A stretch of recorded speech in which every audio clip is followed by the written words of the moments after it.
আসসালামু আলাইকুম। লিপন ইঞ্জিনিয়ারিং আরেকটি ভিডিওতে আপনাদের স্বাগত। অনেকে আমাদের প্রশ্ন করে যে ভাই একটা ভালো পুলি দেন। এখন প্রশ্ন হচ্ছে ভালো পুলি আসলে কোনগুলা? ভালো পুলি হচ্ছে যেটা মজবুত, টেকসই, বেশি দিন থাকবে, টিকে থাকবে।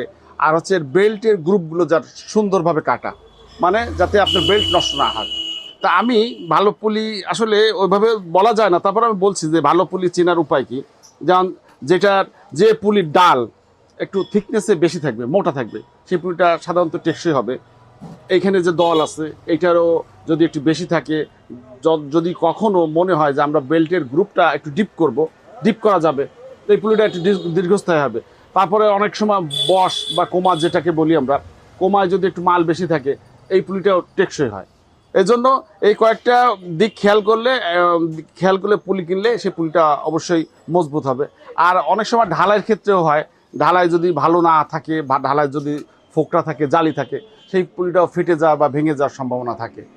আর সবশেষে এই কথাই যে আপনি যখনই ভালো পুলি খুঁজবেন, অবশ্যই দাম একটু ভ্যারি করবেই, কারণ ভালো পুলির সাথে দামেরও একটা সম্পর্ক আছে। আপনি ভালো পুলি কিনতে চাবেন কিন্তু দাম কম চাবেন, তা তো কখনো ভালো পুলি হবে না।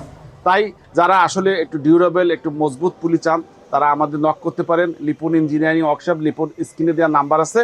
আর হচ্ছে আমাদের কাছ থেকে আপনি হেভি হালকা যে ধরনের পুলি নেন, আমাদেরকে যদি আপনারা এটা বলে থাকেন, আমরা আপনাদের ইনশাল্লাহ ভালো পুলি দেওয়ারই চেষ্টা করব। আজ এ পর্যন্ত, আল্লাহ হাফেজ।